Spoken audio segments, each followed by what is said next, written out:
Hello, everybody, and welcome back to another edition of Running the Bases. I am your not running the bases. That's my other show. Ha! April Fools, everybody. It is me who's ready for Monster Jam. I know it's a day late, but April Fools anyway. You got the hint. I'm here. I'm funny. It's okay. But we are here today with another great episode of the Who's Ready for Monster Jam podcast. We are here with a great show today. As you see, Scott Jordan is joining me. He'll be here in just a moment. But before we get to Scott Jordan, we are going to be doing a really great stadium tour recap because, let's be honest. The stadium tour from the 2021 season was awesome. It ended last weekend, and there was a lot to talk about from last weekend at AT&T Stadium. It was a great time at Arlington, Texas. We had 12 great drivers competing, all battling for a tour championship. It really came down to the drivers that were right up there towards the top. It was Adam Anderson, Ryan Anderson, Todd LeDuc, and Tom Meents that were really fighting at the very end. But nonetheless, entering the weekend, Adam Anderson had the lead in the tour. And he really had a tough fight the entire weekend. It was a two-show weekend out in Arlington. And boy, let me tell you, Adam Anderson's success from the past few weeks completely went down the tubes. In the first show of the weekend, he only grabbed 22 points. Tom Meents in Max D Fire was able to pull out that win, and it was a huge win for him. He was getting 29 points in a show. However, Ryan Anderson, who was in second place on the tour, got 27 points. So obviously Ryan was really trying to push himself up to the top of the tour. It was a great day overall as Todd LeDuc won freestyle, Megalodon won skills, and the racing winner was Todd LeDuc as well. It was overall just a great show. But again, Tom Meents bringing a win there is huge because he was needing to get a lot of points. But Ryan Anderson getting a lot of points kind of backed him out of an opportunity to take home a tour win. So at that point, Ryan Anderson was leading the tour. He entered the final show of the weekend, and Adam Anderson still trying to get a chance to win, but he did not. He only got 12 points in the overall event championship race, and it was just a tough show for him all around as Ryan Anderson in the Bakugan Dragonoid grabbed 35 points and took home a tour championship. Ryan Anderson officially and finally a tour champion. It was an incredible tour for him, and he dominated all season long. And joining me now on the show, Mr. Scott Jordan himself. So happy to have him. First to this tour. You were able to watch it overall. Scott, first of all, welcome onto the show. How are you doing today? Thank you. I'm doing great, Michael. Thanks for having me. I appreciate it. So like I was saying, you did get a first row seat onto this tour. What was the energy like going to the end there? Ryan Anderson entering the last weekend, knowing that he really just needed to put on a great show in order to win the tour. Well, we thought that Ryan had it locked up, all the way back in Orlando with the way that he was performing. And when we got into Arlington, we realized that all he really needed to do was stay consistent through that first event, and he would have had it locked up. And then, that didn't happen for him. And then Adam Anderson had probably the worst event of the year for him and his truck.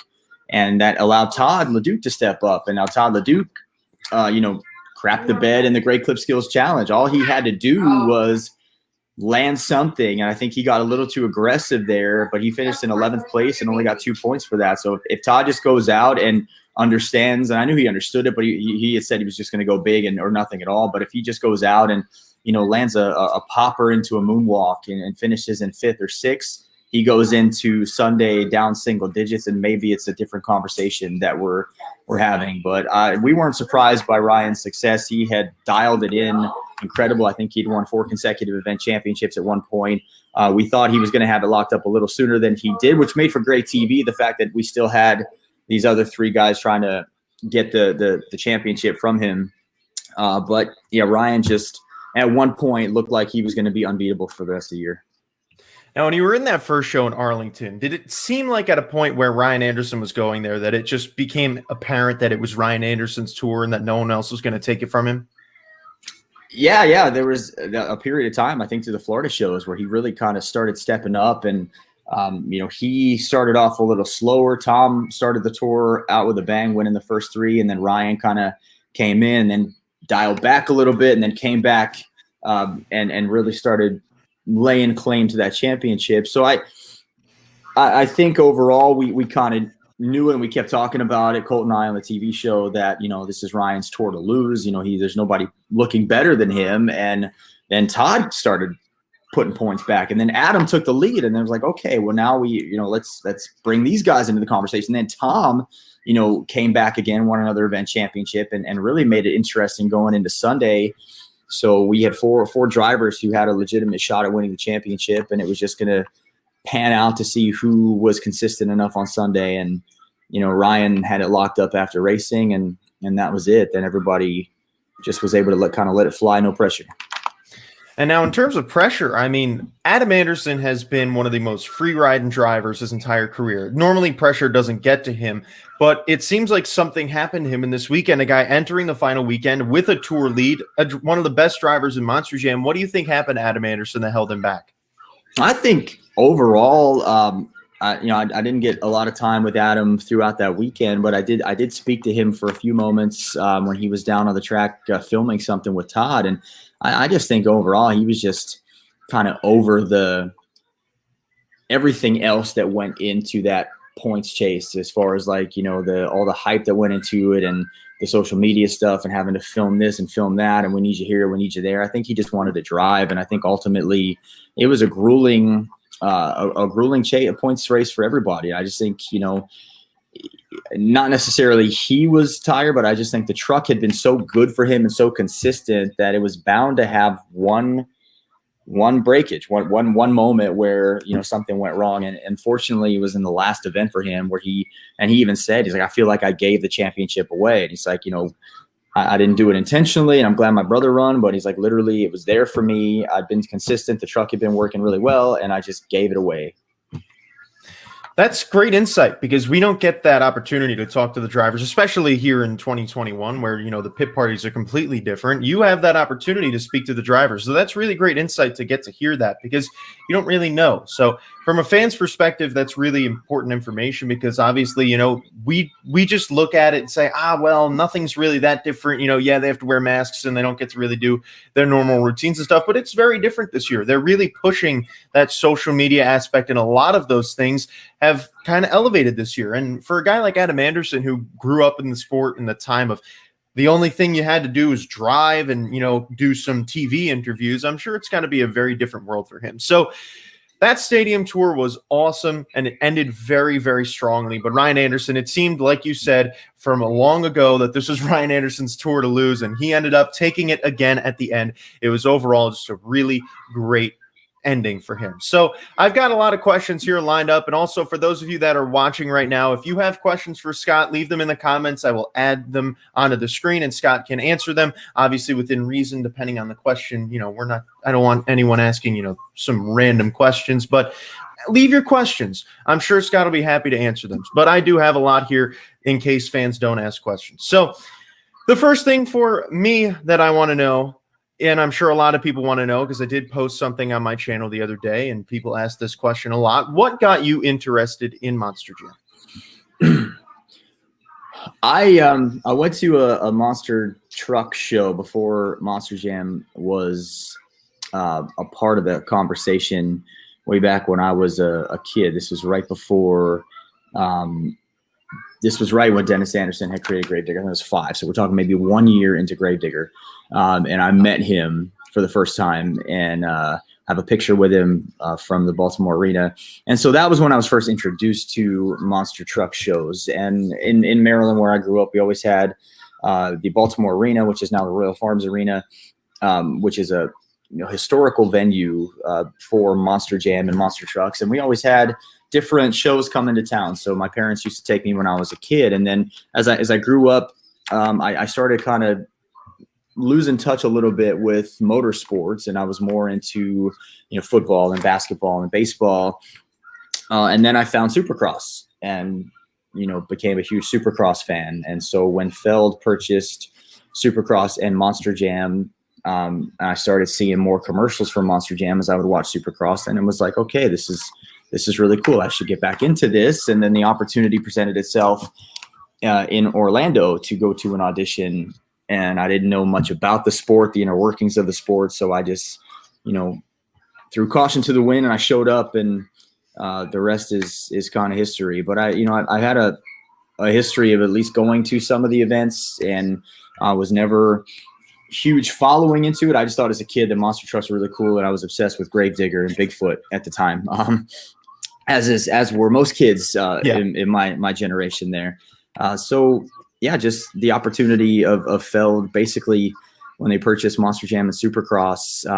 That's kind of what got me back interested into monster trucks and Monster Jam, was just being able to watch Supercross and seeing ads for Monster Jam and saying, I need to check this out again. Well, you already answered my next two questions, which were about the first Monster Jam event you ever attended, but technically it's a monster truck event that you attended. So we can go maybe when it was actually Monster Jam. What was your first Monster Jam show you ever attended? Again, it would be back at the Baltimore Arena. I couldn't tell you exactly how old I was. I was in high school. But that was my first experience with Monster Jam was still at that arena. And I went to multiple shows there when it was Monster Jam, when it turned from USHRA to Monster Jam. So, seeing Dennis and Tom compete against each other in Baltimore was a huge thrill. Now being able to, work with Dennis and work with Tom, it's still kind of surreal for me. It's, it's like working with Hulk Hogan, which I actually had a chance to work with him as well. And that was a huge moment for me. But every time that I talk to Tom, it's still kind of surreal. And when I see Dennis, it's those are just moments that you always think about when you're a kid, is how cool these guys are. And then to be able to be there and talk to them and, work with them is even more of a thrill. Have you gotten to work a show in that arena as a host, pit I reporter, am or anything? not. No, I'm not. That's on my list of things to do. Andrew Palachko and I had a great conversation a couple weeks ago about Baltimore, and it's a huge venue for him because it was the first one that he worked at. So we shared some stories there, and I told him that when that comes back, that I want to be the guy that brings it in. I was going to say, I was like, that's got to be a very, very kind of goosebump inducing moment for you. I'm sure that's got to be great. It's almost as if like it's a home field thing for you. Now, what was the first Monster Jam event you ever worked? Obviously, there's a long time between those shows that you attended as a kid and then those shows that you worked. So what was that first show where you were officially a Monster Jam employee? I was at Angel Stadium in Anaheim. I was on the FS1 West Championship Series tour. So we had Adam Anderson, Neil Elliott, Todd LeDuc, Mark McDonald was on that tour. Colt Stevens was on that tour in FS1 Cletus. So it was a lot of action and excitement. But that was the first show I did was in Anaheim. And that was my first show for a couple years in a row. Anaheim 1 was always kind of the tempo for my tour where I was. And now what year was that, the first one? It was January of 2017. Hey, talk about throwing you right in. I mean, they tossed you in on the biggest tour. I mean, they clearly knew that you could handle it, and I mean, that you can clearly see where that got you. They had high hopes in you right away. I had not much training there. Yeah, that's got to be crazy, throwing you right in FS1 Championship Series, Anaheim, which is already one of the biggest stages anyway, regardless of being on the main TV tour. So I'm sure that had to be a lot of fun for you. So what were some of the memories you had from that weekend, that first one overall? What are some things that stand out to you? I remember how excited I was that Damon Bradshaw was going to be competing in Monster Energy, because as a Supercross fan, I wanted to meet Damon, and I never got that opportunity. He was there briefly.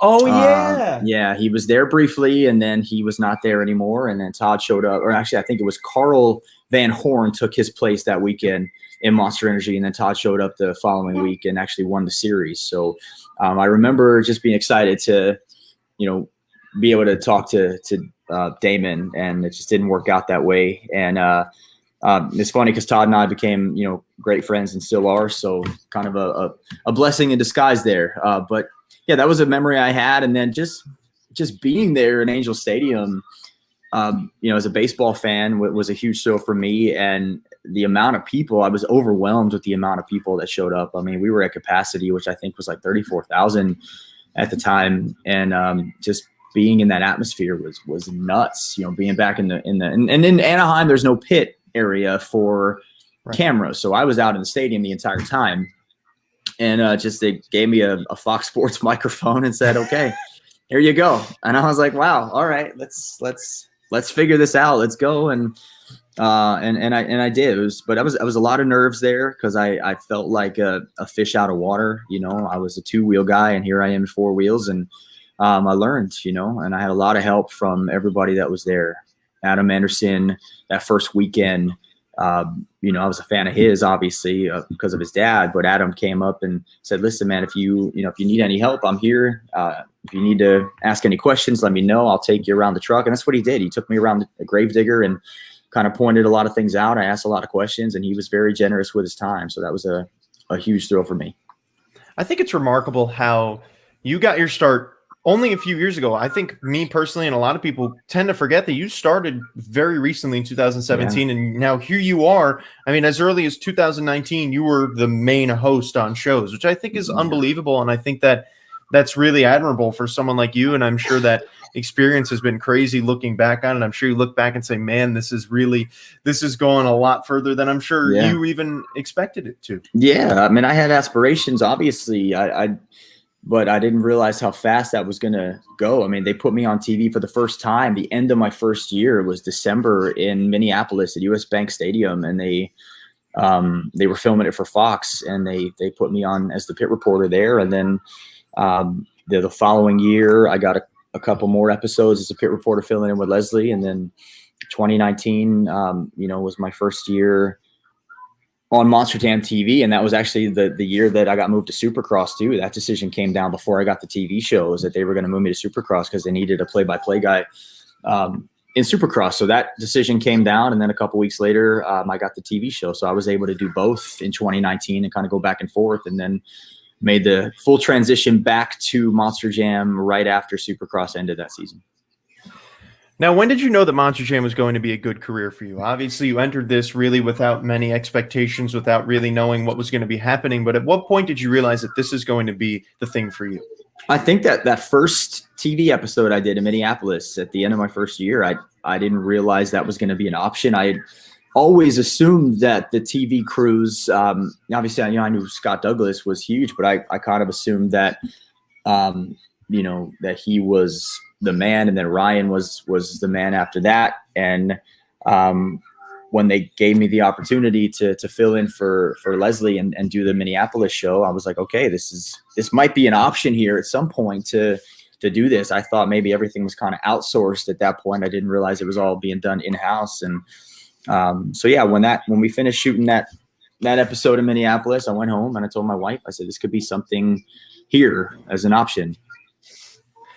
Well, clearly it ended up being a very big path for you to walk down. So now I've got 2 questions that fans asked on my channel a few days ago. The first one from Andy Lashesky. He asks 2 questions. I will ask you the first one first, obviously, and then get your second one. What are your real opinions about Monster Jam today? Oh, my real opinions about Monster Jam today. Honestly, I think we're going in the right direction, and COVID kind of came in and took everything, not kind of, it actually came in and took everybody's livelihood away from them and made live sports non-existent. And I could not be more proud of the effort that Monster Jam has made in blazing that trail to get live sports back in stadiums with fans. I mean, we did 17,000 in Jacksonville. We did over 17,000 in Arlington. And I think the sky is the limit for the rest of this year as we try to get this virus under control. But I couldn't be happier with what Monster Jam is doing. I think the changes that have been made to the sport to make it more competitive, to our broadcast, to make it more, you know, real sport, which is what Monster Jam is, to get it back to that real sport. That's something that I've been campaigning for since I started, was, you know, Monster Jam is a sport, and we need to make it a competitive sport again and get back to the atmosphere. And I think through the changes that have been made, we've gotten back to that. So I'm excited to see where we go from here. I know next year is a huge year with our 30th anniversary and Gravedigger's 40th anniversary. So I think not a lot of changes, but a lot of progress will be made through this year and just getting these shows and events back out until we get to 2022, where we can really kind of put that gold stamp on it and say, okay, now we're back and this is what we've got for everybody. And the other question Andy asked was, what did you think about this year's tour? I thought it was phenomenal. I didn't know what to expect. When I saw the tour lineup, I was like, okay, this is going to be fun. You know, when you look at the 12 superstars that we had on tour, everybody deserved to be there, belonged in that lineup, and I thought it was one of the best, if not the best, stadium tour lineups that I have ever seen through Monster Jam. And I know we've had World Finals lineups and All-Star Challenge lineups, but as far as just a stadium series go, I feel like from top to bottom, this was hands down the best I've ever seen, the most competitive that I've ever seen. Whereas you couldn't really pinpoint, you know, anybody to win. You had Ryan and yeah, honey, this is JoJo. JoJo's here to say hi. Hi, honey. You know, my kids always like to make appearances here. It's all right. We're on open air anyway. Yeah, I know, Joey, go ahead. But yeah, I thought the series was very entertaining. I thought we had a lot of stories to tell. And I will give you some candy as soon as I'm done, okay, honey? Priorities, you know, candy. But yeah, I thought the series was very entertaining, and I thought the fact that we had independent drivers, you know, like Jim Kohler, Corey Rummel, and Cole Bernard winning these competitions. You know, Kohler won 2 event championships, Cole won 1, you know, Corey won like 5 competitions. So just the parity there was incredible, especially in freestyle. I think we had 8 different drivers win a freestyle competition. Yeah, it was an incredible year. And overall, I mean, just giving a little bit on both of the questions I asked, I mean, I agree with you. I think a lot of people tend to think that Monster Jam's going in the wrong direction, but I think that we're going in the right direction. I think that we are seeing Monster Jam start to take a leap towards something a little bit more, like you said, like an actual sport where it's kind of being more noticed by other people that might not have previously noticed it. And then overall, this tour this season, man, it was unbelievable. I mean, I said it a long time ago too, that every single driver on this tour is capable of winning it. And there was no question about it. It was just, that has never happened before. And I think that it was really a very special atmosphere. Now, the other question I have here is from Izzy Blake. She wants to know what your thoughts are on fan judging.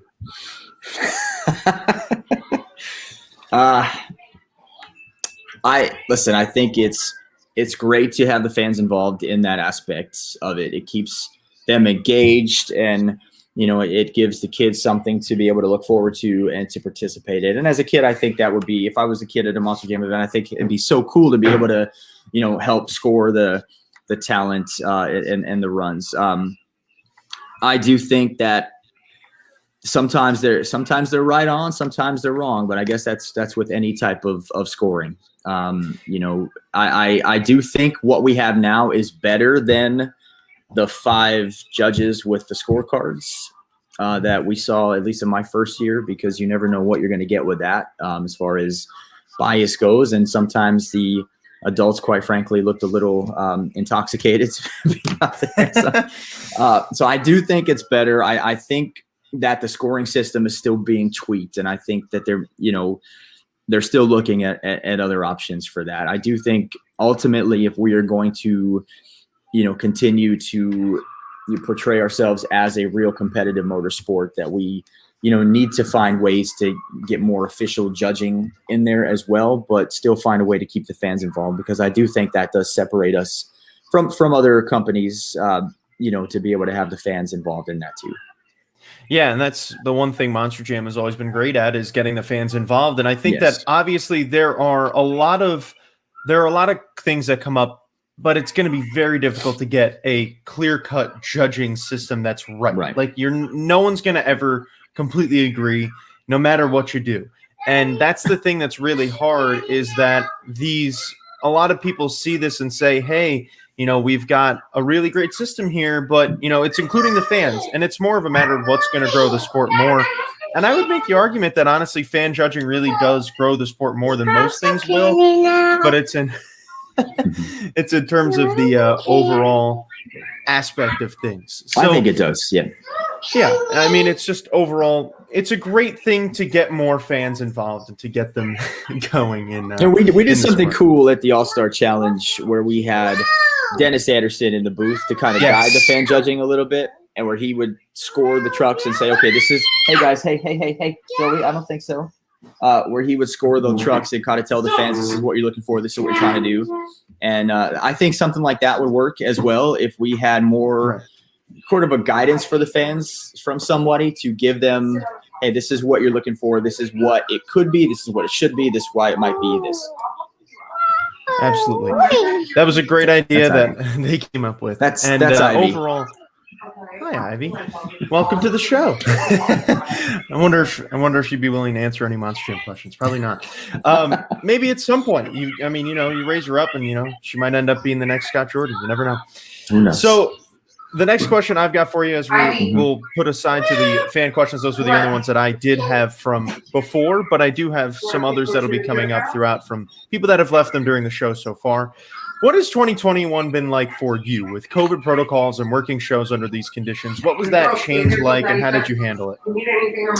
I thought, for me, it kept me kind of laser focused in the fact that, okay, we're in these bubbles now, and these are the areas that we're supposed to be in. And for me, it just honestly, it helped me work a lot more.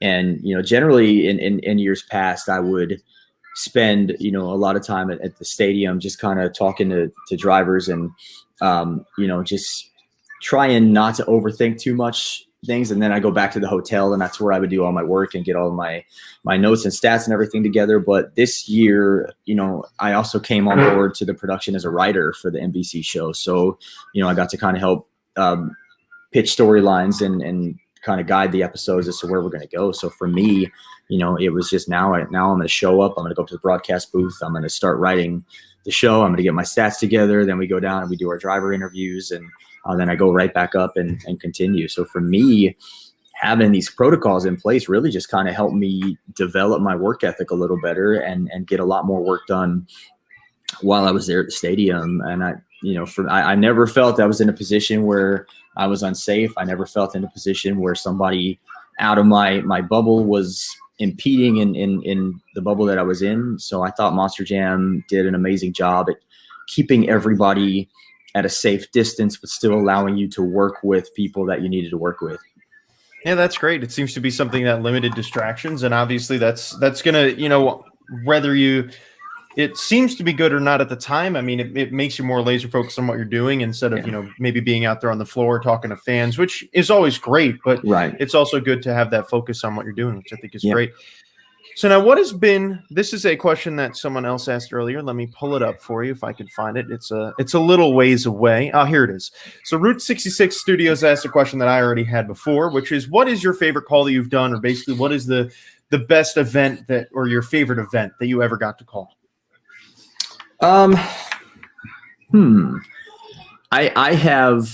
will say this. I've never gotten to host a World Finals as the play-by-play host, but I will say that my favorite event that I've ever done was my first World Finals as a pit reporter, which was back in, I think, 2018 at Sam Boyd Stadium. It was the last World Finals in Vegas. I was a pit reporter, and there is nothing that can prepare you for what you will experience as a pit reporter on day one of World Finals, the racing day in Vegas. It is just nonstop running and back and forth, and everything just flies by you so fast. And, Leslie Mears and I were like back there. She was doing the TV shows in a live event. We were like two ships passing the night, like constantly,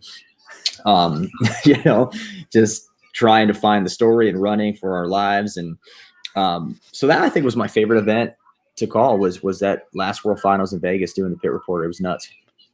So now a little bit of backstory for that pit reporter. Being a pit reporter, I think fans don't really get to understand what that's all about. Especially at the World Finals, we all see it. It seems like it's perfect. We get the shots. You're there. You're interviewing the driver. That seems like it's, well, this guy just won, and here you are.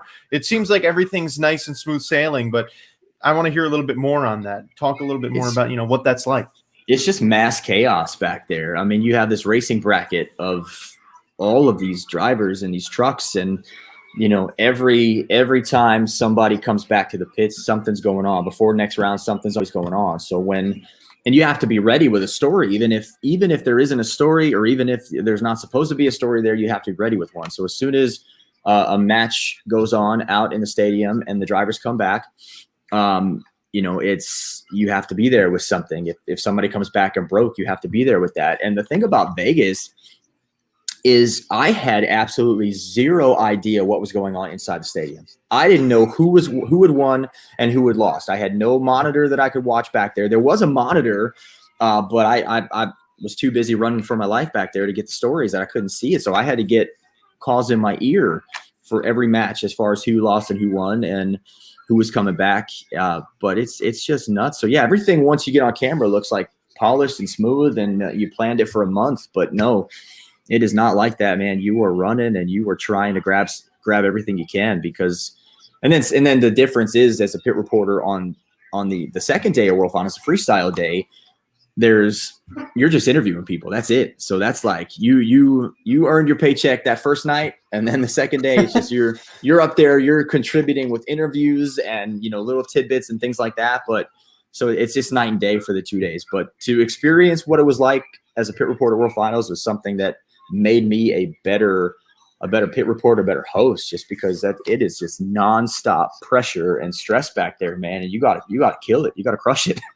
Yeah, I was going to say that's got to be something that's kind of like it's an initiation almost, saying that, that brings the boys to men. And clearly that is, I personally didn't know how much goes into that. And I'm sure not many people watching knew how much went into that.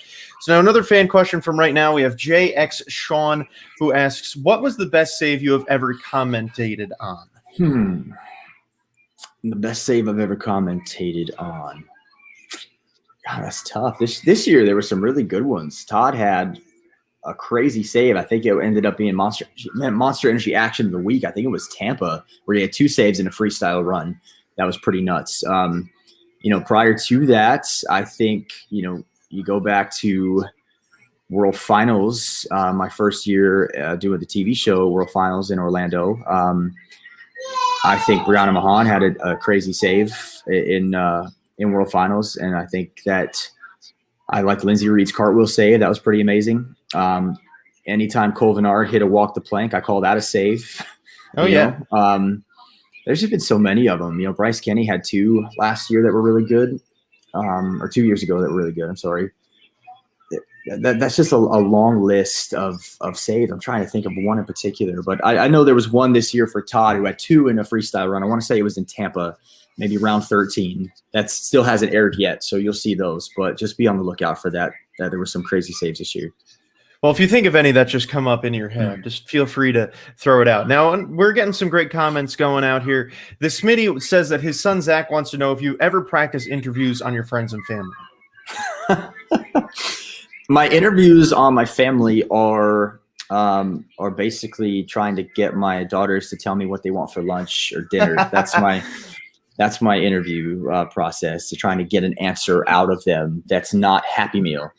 That's not the answer. So that's how I practice my interview skills, is just by trying to figure out what my kids want to eat. That's great. That's a good one. Now, the last question I have here for a brief moment before we get back to my questions, we have Gaming with Daniel, who asks, which event from this year is your personal favorite? I think he said Orlando show 2, which I think Orlando won, honestly, specifically because for 2 reasons. Number one, being able to I had not yet done an event at Camping World Stadium, so to be able to do a home event for me now was great. And also the induction of Scott and Dennis into the Hall of Fame, I think was just added to that event. So for me, it was Orlando 1 this year. That's definitely an iconic show that I'm sure we will look back on for a while. Just the Hall of Fame induction, everything just so special.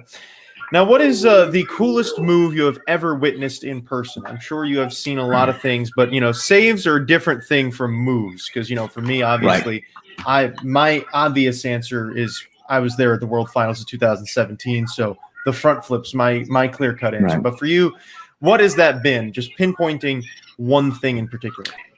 This year, Corey did a back roll in Rage in the Great Clip Skills Challenge, which I had not ever seen before. I mean, he came at it. It was the step up, and I don't know if that show hasn't aired yet, but he came up to the step up. He had Rage and a nose wheelie.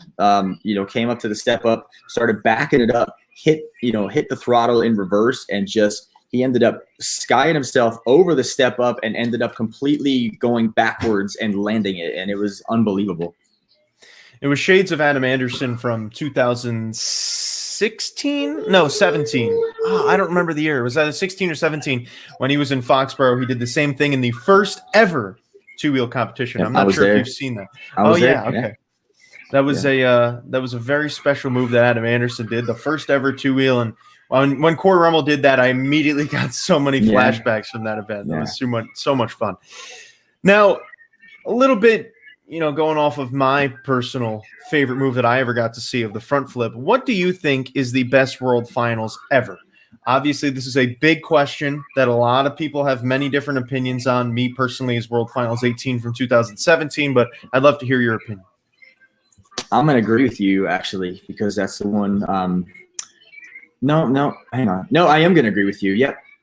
I think because I did the two in Vegas. The first one I just did pit party, so I actually like to watch. I missed Lee O'Donnell's freestyle run because I had to fly. I had to fly home that night, and so I had to go to the airport, and I missed Lee's run. I got a text from Keith Jones saying, "Oh my God, you just missed this amazing move," and this and that. So I'm going to agree with you there with that. But I'm also going to say World Finals in 2018 as well, the last year in Vegas, not just because of the action, but because it's literally gone down as the last World Finals in Sam Boyd Stadium, this historic moment, and to be able to be there, and the energy was electric that night, the whole weekend. Yeah, that's one that I wouldn't personally pinpoint, and I don't think many people would, but I think you bring up a great point that being the last World Finals, I remember being there. I went to the practice, which was a lot of fun. I mean, it was just overall the feeling in the stadium, especially coming off of the World Finals from the year before, was just, it was a little bit more,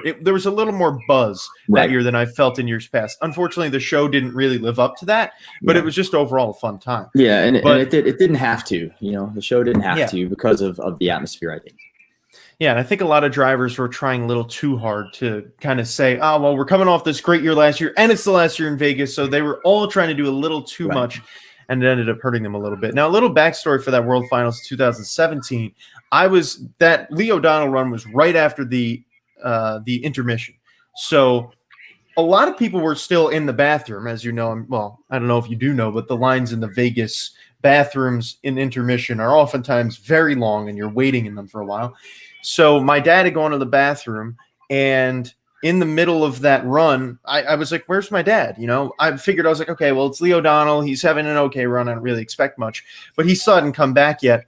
And then he does the front flip, and I'm like, oh my God, did my dad really just miss this? And he came down from the steps, and he said he was watching it from up a little bit above.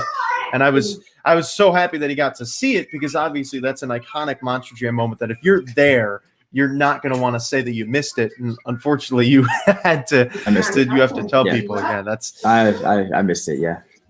It's all right. It's all right. Yeah. You have millions of videos that you can find anywhere on it, but I'm sure that that still probably sticks in your craw just a little bit that you didn't get to watch that. It does, but I had made arrangements prior to doing World Finals that I had to leave that night to be back on Monday.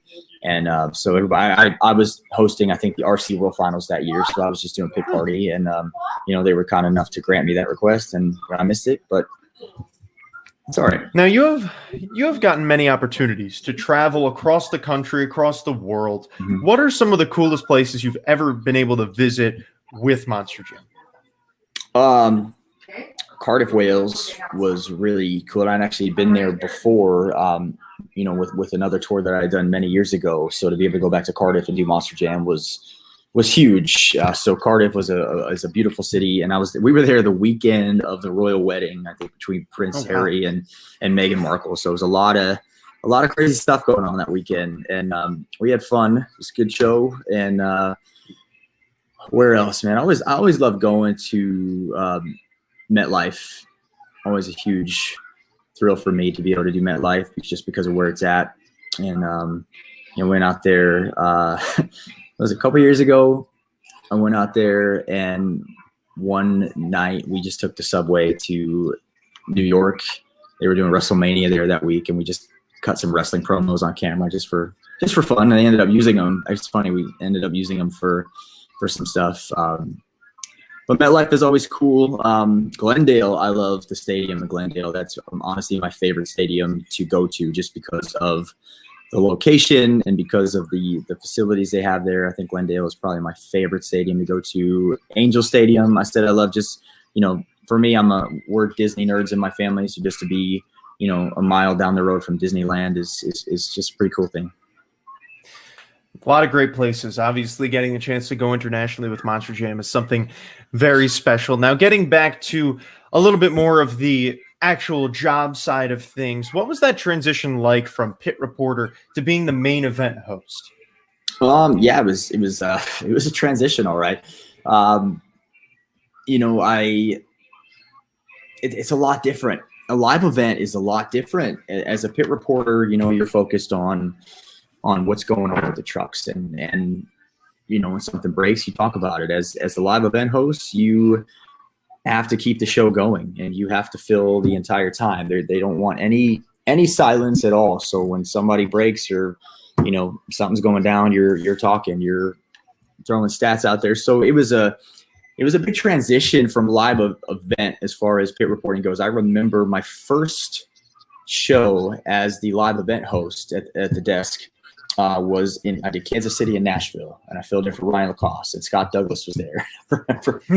I remember he was sitting probably about 5 feet away from me, and I could see him anytime I was not doing something right. I could see him visibly getting frustrated.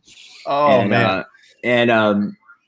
I used that to realize, okay, I'm not doing something right, but I think everybody, there's a learning curve there. I feel like I did a good job, and he said I did a good job, but there was just moments that I wasn't used to, feeling, when to talk, when to shut up, when to cover, when to not cover, when to throw it down to, to something else. And, so there were those little nuanced things that I had to learn. And, it didn't take long to get them down. I think by the next show I had a pretty solid idea. But as far as the TV show goes, it was way different. I'm a fan of NFL and Major League Baseball, and those commentators are not over the top.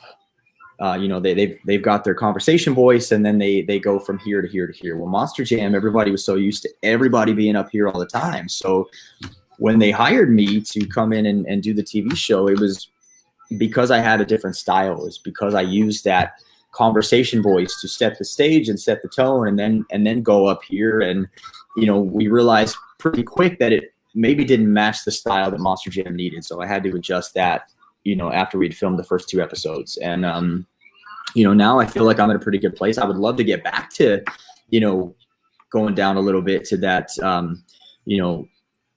true play-by-play voice where I'm not always up here all the time, but if I do that, the fans on social media will let me have it. So it's like trying to find that happy medium to pay tribute to traditional Monster Jam announcing, but still be able to deliver 2021 commentary and play-by-play the way that NBC wants it done and Monster Jam wants it done as well. So now this is your chance. You and I have had this conversation a few times to tell the fans why you commentate the way you do, because I know you and I have had this conversation a few times, and I know that fans obviously either want you to do something different or whatever. This is your opportunity. Air it out. Let the fans know why your commentary style is the way that it is. Well, everybody needs to understand that no one will ever replace Scott Douglas. He is and always will be the voice of Monster Jam, and he is my mentor and my idol, and he taught me everything that I know. And there was, the comments this year have been really positive. There was a comment that somebody tagged me in a couple of days ago when Monster Jam put some clips up of one of Ryan's run, and somebody said that the trucks sound weird and the commentators are too loud and they need to get better commentary. And somebody put Cole Stevens and Scott Jordan learned nothing from Scott Douglas. And I'm like, well, that's actually not true. It's like we actually learned everything from him. Not accurate, but yeah, nobody will ever replace him. And I know change is tough for anybody to experience. And believe me, I'm not a fan of every commentator that I listen to as well. But I'm not trying to be Scott Douglas. I'm not trying to be Ryan Lacoste. They brought me in for a reason to, be able to deliver the product in the way that I deliver it. And I have listened to the fans, and I have tried to elevate my commentary up a level to be respectful of what traditional monster trucks have been and Monster Jam announcing has been, but I also, I'm not gonna scream at the top of my lungs, for a lot of this stuff. And I'm not the Sunday guy. I want to deliver that. We're on the second largest sports network in the world, and I know that next year they're dissipating into Peacock or whatever, but that's next year. This year, we're still on the second biggest sports network in the world, and they want their announcers to deliver the product in a certain way. Monster Jam wants their announcers to deliver the product in a certain way. So, I'm gonna do me, and Monster Jam likes it, and NBC likes it, and as long as they are happy, yes, honey. Yes, baby, I'll get you some candy here in a little bit. So still, as long 15 as, minutes. She's got 15 minutes away. As long as they're happy, then I'm doing a good job, and I will continue to develop and learn. We have talent coaches, and I just got off a session with him before I came on here, and Tony Martinez is great. He also coaches Tony Romo for the CBS NFL broadcast, and he told me, he said, listen, I want to hear you even bring it down a little bit more. I want to hear that conversational voice that you have that's so good when you're talking to coach. Just have a conversation with them. Don't feel like you have to be up here all the time. And it's just always in the back of my head is that, I don't want to get roasted on social media by the Monster Jam fans for being too boring. I'm not a boring guy, but we don't always have to be talking and yelling. And I know there's the other criticism is that we talk too much and there should be more truck noises. Well, every sport has commentators, When I watch NHL broadcast, do I want to be able to hear the puck get past and hear that cool sound? Of course I do. But I know that these announcers have to talk. They have to commentate. They have to tell the story. So we're going to be there. If we're talking too much, don't worry. They will cut us out, Yeah. But, Colt and I are going to do our jobs that we're paid to do. And I feel like our team this year has elevated our broadcast big time. And I'm not going to make everybody happy. Not everybody's going to like me. I've accepted that. I've made peace with it. I'm going to kill everybody with kindness. Thanks for watching.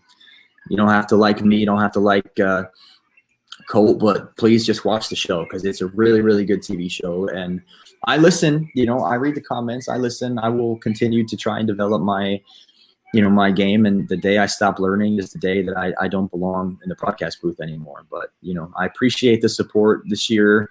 It's been mostly positive. And I do appreciate that because, it's a huge task to try and fill the shoes of Scott Douglas. I know Ryan had it a lot worse than I did because Ryan literally had to replace Scott. I took over for Ryan. And I actually got to share the broadcast booth with Scott, for Orlando 1, which was a huge dream for me. And he still got it. He's still great. And he always will be. And nobody will ever be the voice of Monster Jam. I could host, 412 episodes and Scott Douglas will still be the voice of Monster Jam. Yeah, very true. And I mean, that's a little bit back to what you were saying earlier on the excitement factor. I think this year overall allowed for a little more of that because you were doing shows live, which is an unprecedented thing that we haven't really done ever. And it added in, it's hard to control when you're going to get excited because, let's say you have to really kind of keep that excitement up the whole time. Because let's say you have a whole show with maybe no saves or any really great moments.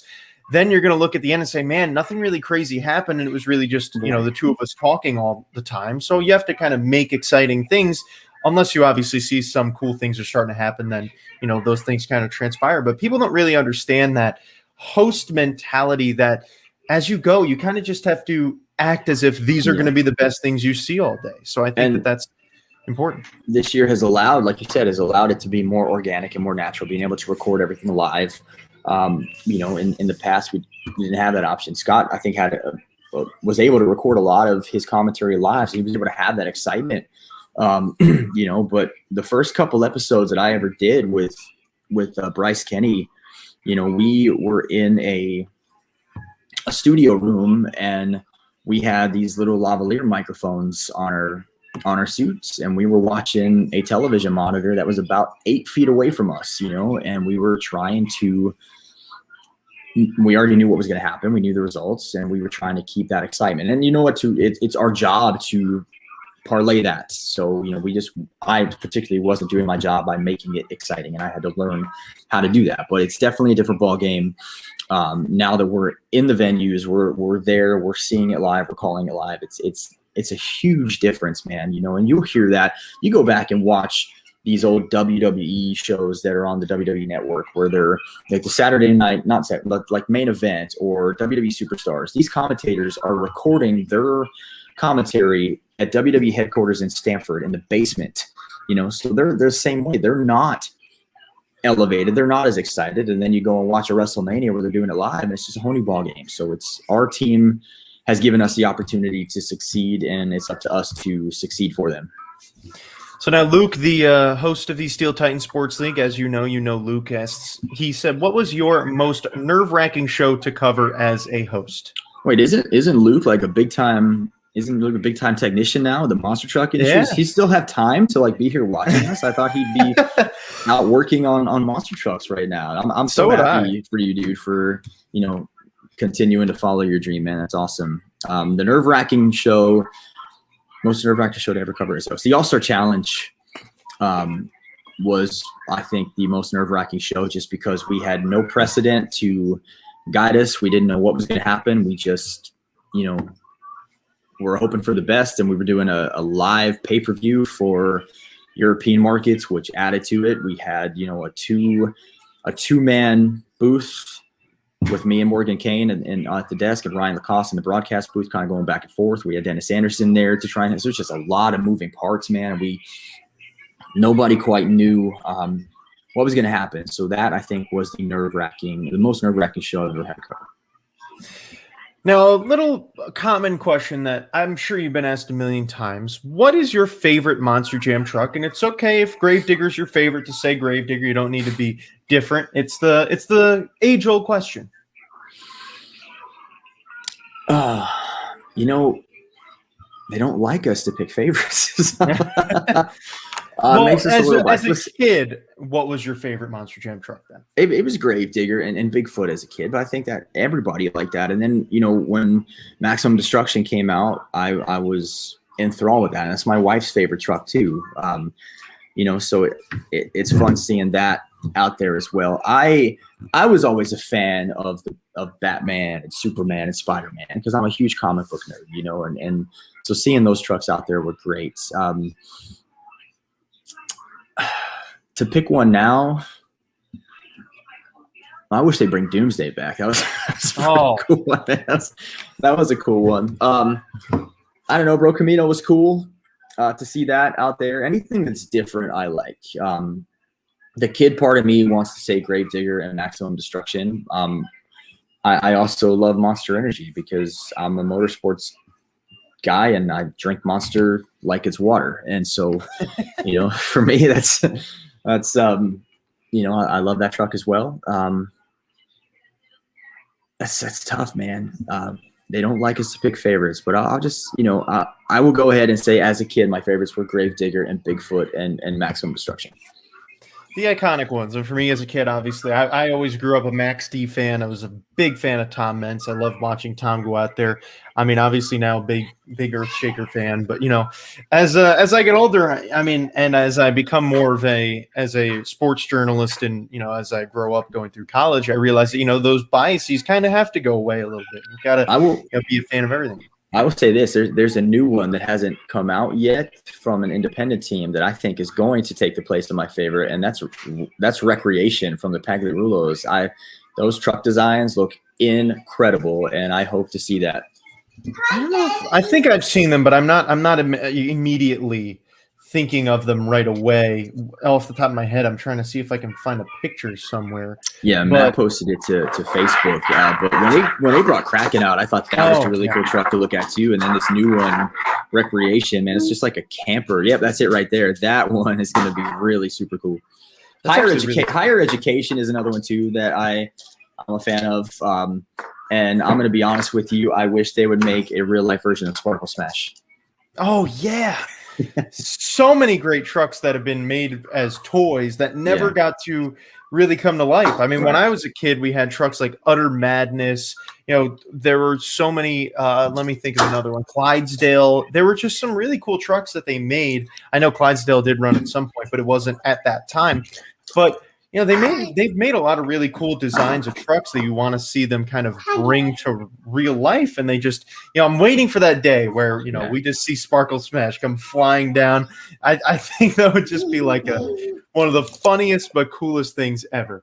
I would have to stop what I was doing and just watch Sparkle Smash drive through. Just be like, hold on, I got to take a picture of this, because that would be game changing. Our third member of the broadcast is back, and she's ready for. And she has a shaggy bobblehead in her hand. You know, everybody needs a shaggy bobblehead. Absolutely, who doesn't love a shaggy bobblehead? So. Wayne Avengers Racing asks, what has been your favorite venue to visit this year? And then the second part of the question is, have there been any shenanigans behind the scenes with Colt? Well, this year, I mean, we only have gotten to visit a few venues. I will say of them, AT&T Stadium is my favorite just because of how beautiful the building is. I mean, it's state of the art. And I made the mistake of accidentally trying to walk into Jerry Jones' private elevator there this past weekend, and my plans were quickly thwarted. It's just because where we get to the broadcast booth is the DraftKings lounge, and then on the other side of the stadium they have the Miller Lite lounge. So there's just two little elevators off by themselves, and I actually went into the wrong one because they look identical. But the Cowboys, you know, that stadium, when you show up there on Friday, it's completely open. They do tours there Monday through Friday, so you have, you know, it's one of the only stadiums where you have access to the actual players' locker room, and you can see, you know, the Cowboys locker room and where they, you know, hang out. And it's a beautiful building. So that's definitely my favorite one of the year that we've done. As far as shenanigans behind the scenes with Colt, you know, in the beginning of the year, Colt's not used to wearing a suit jacket to work and powdering his face and his head. So we had some shenanigans with that. We're having to make sure he knew how to powder his face, and he has a bald head. He had to shine up or get the shine off of it. But we have this thing. They have it actually at Felt headquarters, where we have a board of Colt-isms, where sometimes he says some things that make me laugh. We have to stop rolling. So there are some things that we laugh about. Joey, what are you doing, honey? There's things that we laugh about off camera and on camera that, you know, some of them might make it or some of them might not. Well, that was obviously, I mean, I haven't been able to get the chance to watch many of the shows this year because I'm with school and everything else, but I am waiting for the day that I'm just going to be able to binge watch everything. But I've obviously seen some great highlights, and it's great to see Colt getting so excited, getting all hyped up about everything, and you as well leading everything. It just seems like this year was just a very special year, and I think that it kind of brought that old school feeling to what was going to be already an exciting year, but a different year for fans that either didn't get to go out to shows and didn't get the chance to really go out and experience Monster Jam the way that they normally would. And I think that it's great to give them that in-person feeling, you know, that raw reaction, that because it almost makes you feel like, man, now I know how I would have felt if I was there. And I think that's a big thing that you guys brought into. So that leads me into my final question of the day. Do you prefer doing shows live like you have done so far this year, or recorded after the fact like you have done in previous years? No, hands down live. I would love to be able to actually do a live one. You know, we're doing them now live to tape, so they're still live. You know, we just have the option to tape some different things and go back and fix them if we need to. But we try not to do that because when we do flubs, we want to keep them in there because it's live and it's supposed to be live, and it's you know, it's a live broadcast, and it's taped for a later date to air, is how we do it. But I would love to just do one live. But man, doing this like this and being there and, you know, having that energy and being able to call everything in real time, that's special, and it helps me as an announcer. I will say, for a fan who watched the only ever live Monster Jam show on TV, it is going to be crazy the day that we actually have a live show, because it's a crazy atmosphere. And I was watching it live, the first ever live Atlanta show. It was It was a long time. It was a 3.5 hour show that they said that it was only going to be 2 hours, and it was crazy. But Scott, thank you so much for your time today. It was great to have you on. The fans asked. Let's do a quick rundown of these questions on the side there. If you have a second, let's just do it. Absolutely. If you want to, I'm down with that. We'll do a quick rapid fire here. All right. That works for me. Do you think Ryan I can bring them up on the screen. Okay. Let me see if I can find it. Let me see if I can snag. Which one were you looking at right away? First one was at 11:03 a.m. from Jay and Sean. My headphones cut out really quickly. Let me take care of this problem. Wait a minute. All right. Do you hear me now? Yep, gotcha. Perfect. So, yeah, which one were you looking at? Because, of course, my headphones decided to cut out the second. 11:03, Jay and Sean wrote, do you think Ryan deserved a series championship? That's the first one I see. Oh, yeah, there you go. Yes, I do. Hands down. He was he was boom or bust, and he boomed a heck of a lot more than he busted. He was just incredible. So, Scott, I'm just going to put him up on the screen. I'll let you just answer them as I put them up. Working with Monster Jam is a dream come true for me. Be able to call and talk about monster trucks for a living. I felt has taken really good care of me and my family through all of this. So it's huge. Thank you. I appreciate that.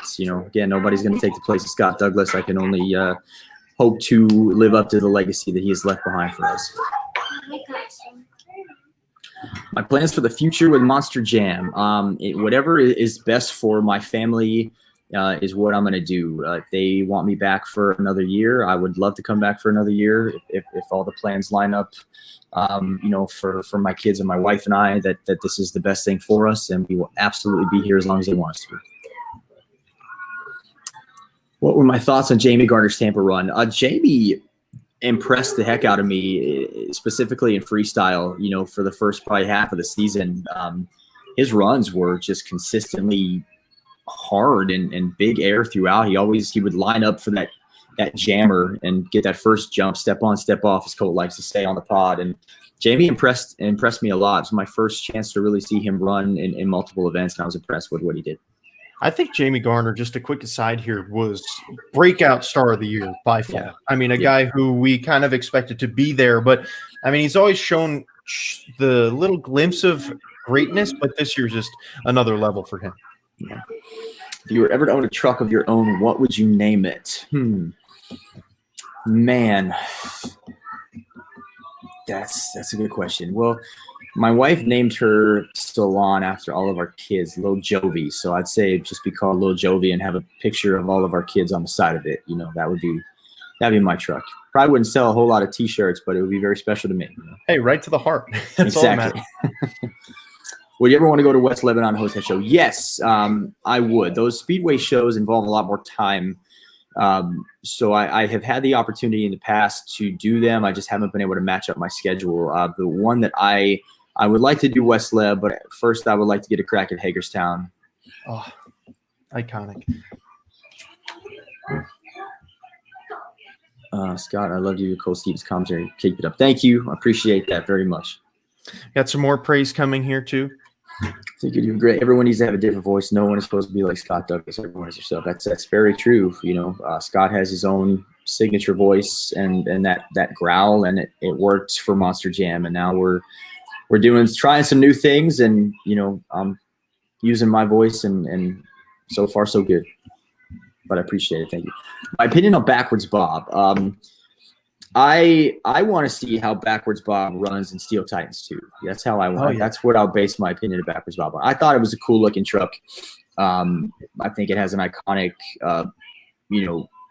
body scheme, and paint scheme to it, and I want to see how it plays. We don't have Steel Titans 2 yet in my house. We're still rocking Steel Titans 1. I'm hoping for some Monster Jam perks to be able to throw Steel Titans 2 in.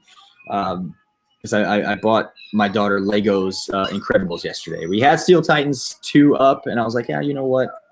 Incredibles is 70% off. Let's just go with that one right now. So, hey, whatever works best. I mean, I will say I've played it. It is very hard to unlock trucks. I will say I've played for hours, and I've only unlocked like 7 trucks because it's not points that pick up the trucks. It's experience and doing other things. It's a very different game compared to the first one. Okay. What happened to Scott Douglas? So Scott, transitioned obviously behind the camera to more of a training role. He was involved in the casting process and the training of hosts for not just Monster Jam, but Supercross and Disney on Ice. And I believe that, like all of us, Scott, separated from the company during COVID, but he came back to Orlando for the Hall of Fame induction ceremony, and we had him in the booth. And I hope there are plans at some point for Scott to come back and fill a role in Monster Jam, because there is no Monster Jam without Scott. We desperately need him, and I do hope that he will be back with us at some point. What are your thoughts of a Scooby-Doo Monster Jam crossover movie? I think it'd be awesome. I would love to see that. I think there should be more Monster Jam crossovers in movies. I was bummed that when I watched Ready Player One that it was Bigfoot and not Gravedigger in the movie. I understand licensing fees and all that stuff come into play, but I think it'd be awesome to see Scooby-Doo driving a Scooby-Doo Monster Jam truck.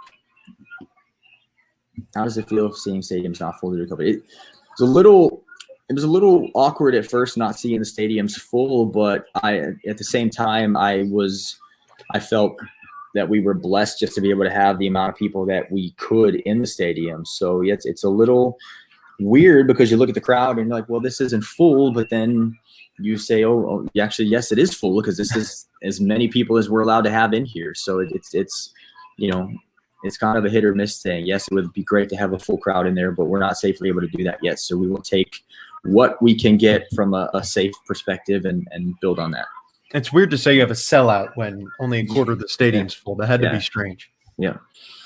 In your opinion, would you say this season is one of the greatest seasons in history? Yes, I would. I would say that based on the fact that, a few things. The lineup, first of all, I thought was incredibly strong, which I mentioned. We were the only tour going at the time, so all eyes on this particular tour. And because of the fact that Monster Jam was shut down for a 10-month period, and this was the tour that brought us back into a new era. So yes, I think this will go down as one of the greatest seasons, if not the greatest season in history. What were your emotions coming back to Monster Jam after many months off in October and the first few shows this year? There was a moment in Arlington in October, I think right when we did right before the Power Rush, when the fans were, doing the light up ceremony, where I got just absolute goosebumps. And even the first time the fans roared when we brought in the pre-show.